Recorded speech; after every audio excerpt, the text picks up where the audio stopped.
I know many of us get very frustrated with Black people, but we do need to take a major pause. When we're talking about un-American groups, the young white leftist woman, she is a threat to the Republic. True threat to the Republic. These women, they are Antifa supporting. They hate anything with Israel. They hate the idea of being pregnant, of being married. It's like they have daddy issues, yet they came for the majority from two-parent homes. Why is there so much hate in the heart of young leftist white women?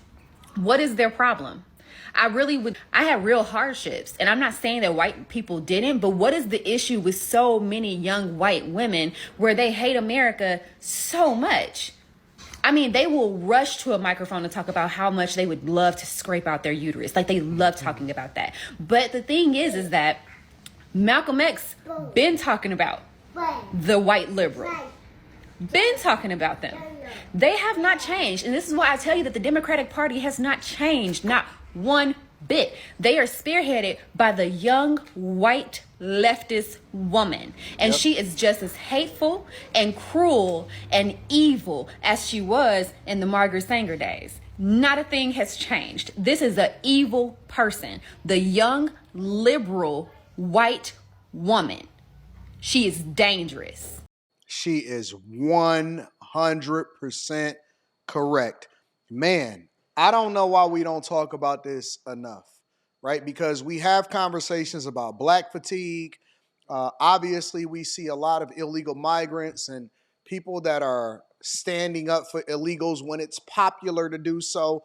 Just so happens to be a couple weeks ago, it was the Los Angeles protest, No King's Day. Obviously, that resulted in nothing except for a bunch of money being thrown around, a bunch of cities being having graffiti everywhere, and then a bunch of liberals being angry at each other so that we can create better content and continue to run up the bag at their demise.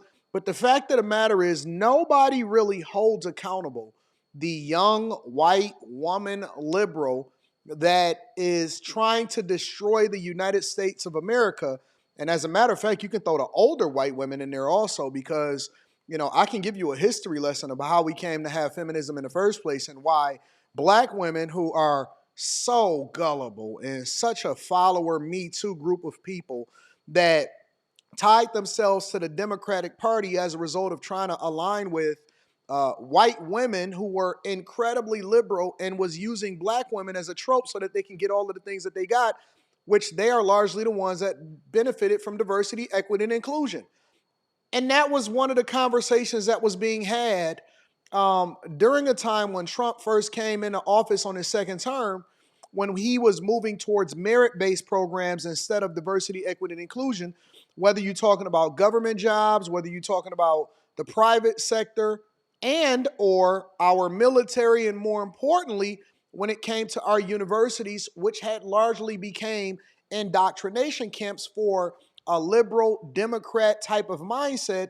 And they were programming people to believe that they were oppressed a lot of times, and most of them were not even remotely oppressed. When you go back to the George Floyd protests, if you go and look at some of those videos and who was all in the crowd, it was majority young white women. And a lot of them weren't even in the neighborhoods that was being destroyed.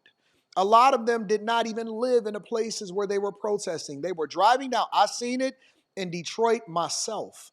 I was out there ratting around, seeing and paying attention and reporting it back on the Millionaire Morning Show. And I was getting drone footage. I was looking at and analyzing that drone footage. And I would see them start right over near MGM Grand, where the police headquarters are. And they would protest and march around and do all of this nonsense or whatever. And if you go and analyze the footage and you look at, even through the masks that they were using to try to hide their identity, it was young white liberal women, and then you would start to get a little bit older sprinkled in there. And now it's both sectors, to be honest with you. There are older white women liberals and younger white women liberals, and older gay men and younger gay men that just so happen to be white. And then you throw a little bit of dab, a sprinkling of other people. And then depending on whatever issue was happening at the time, it just so happened to be illegal migrant protests over in Los Angeles. You've seen a lot of minority groups go along with it. Black women, a lot of times, they sprinkle themselves in there, but they just start to protest online and on TikTok, and they talk a lot of shit. But they do show up to the polls to align themselves, depending on whatever the candidate is. Just so happens to be Kamala Harris, who was married to a white man, yet they was starting to talk about this blackity black shit. And Malcolm X did. He absolutely warned us against the young white liberal, women in particular. And when you start to look at young white men, men of all ages that just so happen to not be gay, most of them lean more towards a conservative side, unless you get a black man that is simping out and he decides to follow his woman to the polls, or he just so happened to be the blackity black type. But he eventually wakes up, and it takes a lot for him to come back to the plantation. But a lot of times it's a woman behind that. But when you talk about the face of both sides, what people are against versus who is against that, it's white men, young white men, older white men. Older white men is the poster child for what's wrong with America, even though it's nothing wrong with an older white man. And the younger white women is what is proposing the problems that is against all of the things that you see happen. And even if you go on these apps, if you go on Instagram, you go on TikTok, black women a lot of times are me tooing themselves, and they just doing the same thing that they was doing as far as the liberal feminist agenda. Civil rights movement hijacked by feminism, multiple different waves of it. Black women attached themselves to white women that were leaving their households, except for they were exponentially affected by it.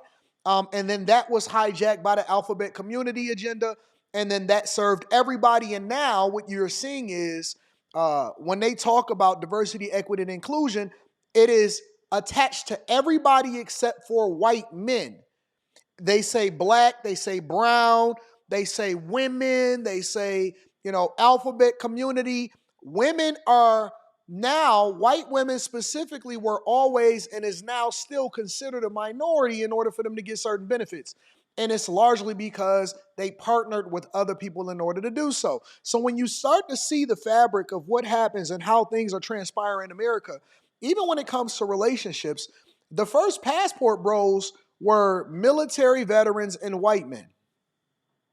This is just a thing that's just so happened to catch fire amongst the black community themselves. But the first passport bros were 100% white men and people that were in the military, because they lost their households first. When you look at the MGTOW movement, and let's be clear, all demographics of people as far as their races, Asian people, Hispanic people, white men, black men, all of them are having problems with Western culture and that mindset that is set forth inside of their children. However, when you look on these applications and you pay attention to what's going on, listen, bro, there are way, way, way more white people, if we just being frank, white women that are talking about the 304 movement, that is advocating against Trump and advocating for and saying, I stand with Iran and the illegal migrants and all of this stuff. And they are one of the most dangerous groups because they are the most impactful, influential, and in my opinion, the most deceitful when it comes to recruiting other people so that they can do their bidding for them. And then they get out of hell, get out of the way, get out of Dodge. They wind up going to get married. They turn against feminism. They turn into trad wives. They start to become anything and everything that they want to be in life, unless they wait and they hit the wall too late. And then that's when they become a cat lady. They get overweight and then they start protesting and say that they're part of the alphabet community because they feel disenfranchised somehow. Yet they still the ones that is on government welfare and food stamps, overwhelming majority of them, and they still gonna be running in the Victim Olympics, and they looking for you to recruit and be with them so that they can then advocate for whatever it is that they feel like is best for America at the time. It's crazy. It's absolutely insane. But y'all let me know what y'all think. I think that she was absolutely right. I think that she was kicking it. She was 100% hitting y'all with knowledge. I love you. I appreciate you. Make sure you tap into the Patreon. Link is in the description. Teach Hanley, 40% off your first order plus 20% off for life. I love you. I appreciate you. I'm going to holler at you guys later. Let me know what y'all think inside of the comments.